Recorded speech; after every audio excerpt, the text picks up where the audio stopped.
Assalamualaikum warahmatullahi wabarakatuh. Perkenalkan, nama saya Dedi Dwi Santoso dengan NIM 2230501150, Prodi Komunikasi dan Penyiaran Islam, kelas 2251D. Baiklah, di sini saya akan menjelaskan tentang perencanaan komunikasi. Yang pertama, untuk menggerakkan program komunikasi di lembaga pemerintah swasta. Organisasi untuk meningkatkan pemasaran, pemasaran sosial, pemasaran komersial, pemasaran politik. Yang kedua, untuk kebutuhan pencitraan atau penanganan konflik antar media dan instansi. Yang ketiga, untuk menyebarluaskan gagasan penyadaran masyarakat di bidang kesehatan, lingkungan, pajak, asuransi, kampanye sosial, dan program peduli komunitas sekitar.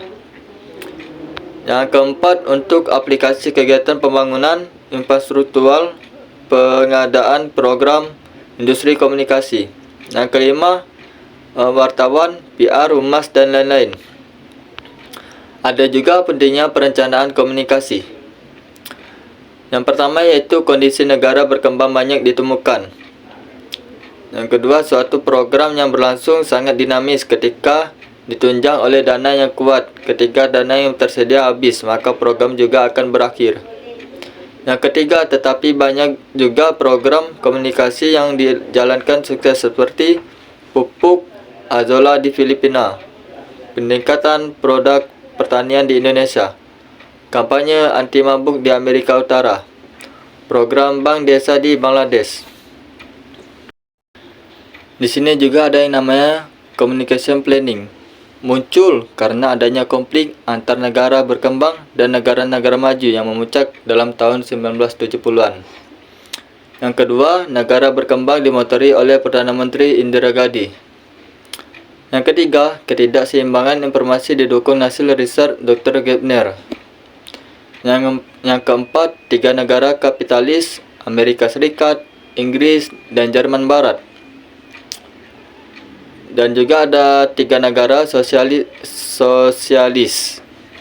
Uni Soviet, Rusia, Hongaria, Czechoslovakia.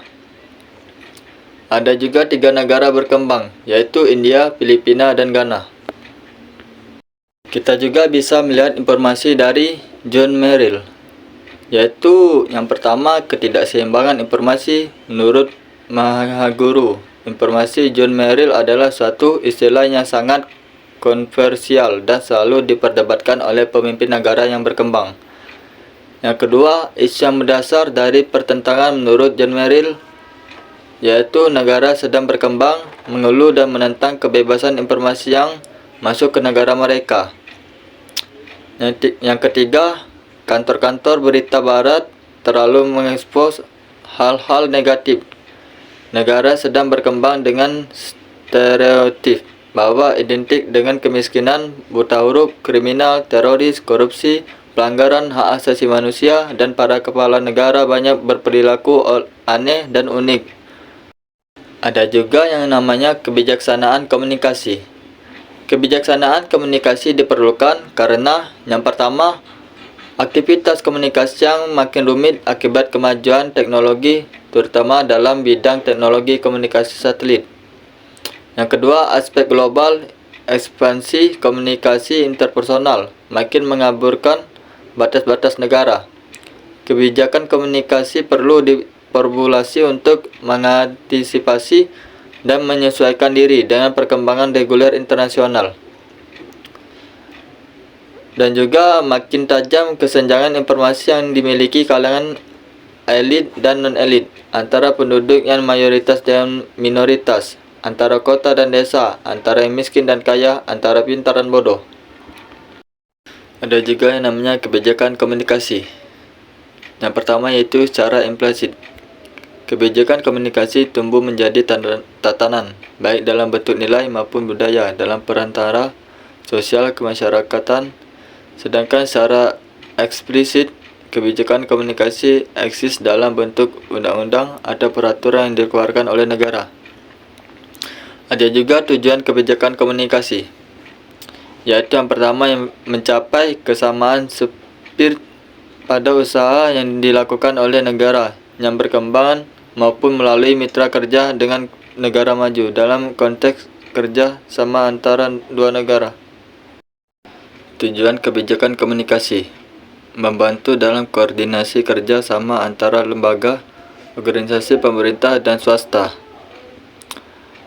dan memformulasi kebijakan komunikasi dengan mengikuti semua lembaga yang berkepentingan, memperkenalkan sektor-sektor pembangunan dan digerakkan oleh aktivitas komunikasi, serta berusaha membantu mengurangi duplikasi kerja yang tidak perlu dengan menghindari terjadinya pengulangan dan penghamburan sumber daya yang terbatas. Ciri visi yang harus dimiliki: yang pertama, berorientasi ke masa depan.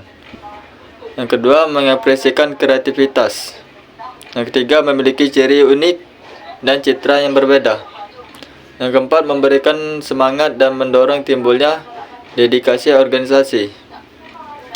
Dan yang terakhir, memperhatikan sejarah, nilai, dan kultur organisasi. Teori pendekatan perencanaan komunikasi: teori pembangunan, teori sosiologi, teori komunikasi, teori organisasi. Ada juga masalah dalam PK, yaitu terkait dengan jaringan satelit, luberan informasi, juga terkait dengan regulasi dengan komunikasi yang ada pada negara lain.